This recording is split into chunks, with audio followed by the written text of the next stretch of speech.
अस्सलाम वालेकुम दोस्तों, मैं हूं रहीम और आपने लॉगिन किया है टेक्निकल किंग मल्टी। जी हाँ, आज हम आपके सामने बात करेंगे, लेकिन सबसे पहले हम आपको ये बता दें कि मेरी एक और भी वीडियो महेश बाबू के ऊपर है और ये वीडियो क्यों है उसका रीजन मैं आपको बता दूंगा।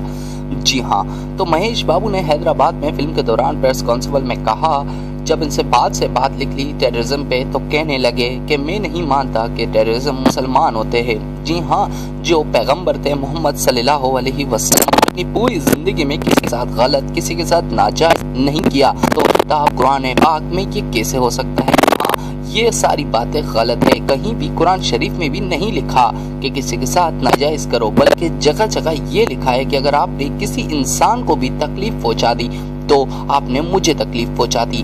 महेश बाबू ने ये बात कर दी। तो खैर, अब मैं बढ़ता हूँ कि वीडियो मैंने दोबारा आपके सामने ये बात क्यों रखी, तो उसका रीजन ये है। चलिए आपको रीजन बताता हूँ। आप वो रीजन ये है कि मैंने जब पहली महेश बाबू की ये वीडियो बनाकर अपलोड कर दी तो उस पर मोनेटाइज मेरा अनरिस्ट्रिक्शन कर दिया गया कि एड उस पर रिस्ट्रिक्शन कर दी गई। जी हाँ, मुझे अभी तक एक बात समझ नहीं आई कि इस वीडियो में ऐसा क्या बुरा था और ऐसा क्या है, क्या इस्लामिक बात नहीं है? जी हाँ दोस्तों, मैं आपको सच बता रहा हूँ, क्योंकि उस पर मेरी एड कहने की मोनेटाइज ही इनेबल कर दिया गया उस वीडियो के ऊपर मेरा।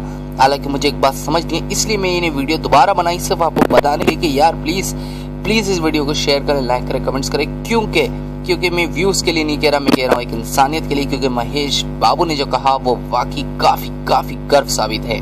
तो well, subscribe to my channel and press the bell icon.